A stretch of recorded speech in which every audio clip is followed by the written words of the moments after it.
Hello folks, Bronco Bob here with Texas Best Used Motorcycles right here in Mansfield, Texas. I'm here today to show you an old school touring bike. It's a 1985 Kawasaki Voyager. It's a 1300cc. It's a water-cooled 4-cylinder.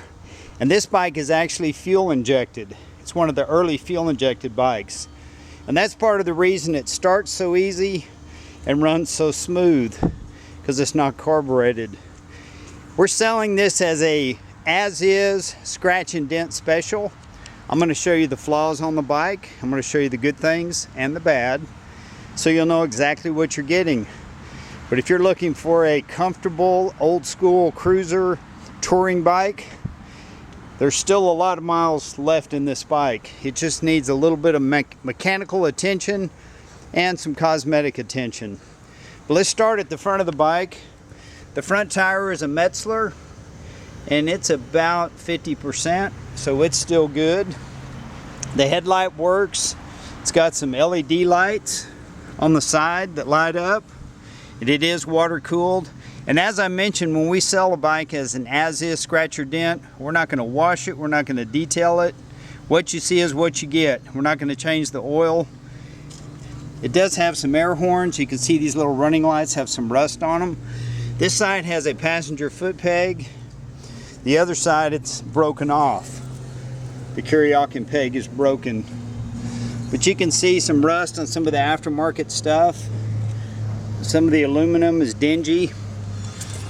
There's a small dent right here in the tank. There's a trip computer, and I'm not sure if it works or even how to work it. It's got an air pressure system. Again, don't know if it works or how to work it. It does have a nice JVC stereo that works just fine. It's a removable face. And I just took it for a ride. In fact, let me start it up here. It starts and runs really good. It shifts real smooth through the gears. But here is the problem with the mechanical part of it. The clutch, it's got 45,173 miles, and the clutch is slipping. You could ride the bike home, but if you roll on the throttle pretty hard, 1300's got a lot of power, the clutch is slipping. And basically what it needs, you got to pull this cover off here. That's where the clutch basket is. Undo the screws, take the discs out, and replace the pressure plates and probably the steel plates. They sell kits. They're not that expensive, pretty easy to work on, pretty easy to get to. Sometimes people put synthetic oil in these older bikes, and that can also make the clutch slip. I would probably recommend changing the oil first. If that doesn't take care of it, then you'll have to put some clutch discs in it. The mirror on the right side is broken off. We do have it. It's right here on the saddlebag. Looks like somebody put some epoxy on it and tried to glue it, but it just needs to be reattached a good strong way. The mirror itself's in very good shape. It's just broken off of the mount. You might be able to buy that little mount from Kawasaki. The saddlebag is missing one of the outside covers where the drink holder is. The paint, you can see the clear coat is starting to come off on the red. On the black portion of the paint, it still looks pretty good. The back tire is a Metzler, and it's in good shape. The mufflers are skint on the bottom on both sides. Not sure what that's from. You can see back here where the paint's faded on the tour box. The backrest vinyl is split from being out in the sun. But the seat is in amazing condition. It's a Saddleman. I believe it's an aftermarket seat. The old seat probably split, and they bought the new Saddleman seat.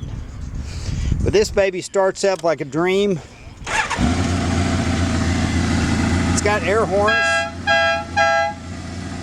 It's got a nice radio. But only 45,000 miles on this water-cooled, fuel-injected 1300cc Kawasaki. So these motors, they're kind of like the old Honda Goldwings. You can put 100,000 miles on them. But basically, this bike is good, dependable transportation if you address the clutch issue. And then if you want to fix it up cosmetically, fix the mirror, do a little paint, or just take it and ride it and enjoy it. I just rode it around about 3 or 4 miles. It shifts in all the gears real nice. It's very smooth. You can see around the engine there's no leaks. It's very tight. These motors are really very bulletproof. And there's a lot of them out there on forums with 200,000 miles. It's kind of an old design that was a good design. And I'm not sure what year they went to the fuel injection, but it was somewhere in the early days, and this one's a 1985 model. So here you have it. If you're looking for a perfect motorcycle, don't waste your time looking at this one. But if you're looking for a good solid touring bike that you can run down the highway, you can pack on a passenger, and you don't mind putting a clutch kit in it, this is a perfect motorcycle for you. The radio looks like it's basically brand new. If it's not brand new, it's pretty new. It's got the iPod hookup, so it's a later model sound system. As far as this trip computer, the old original radio, don't know if any of that works. It also has a compass, which is kind of cool. But anyway, I appreciate you looking. I appreciate your time. This is Bronco Bob wishing you happy trails, and why don't you come buy this motorcycle? You'll be glad you did.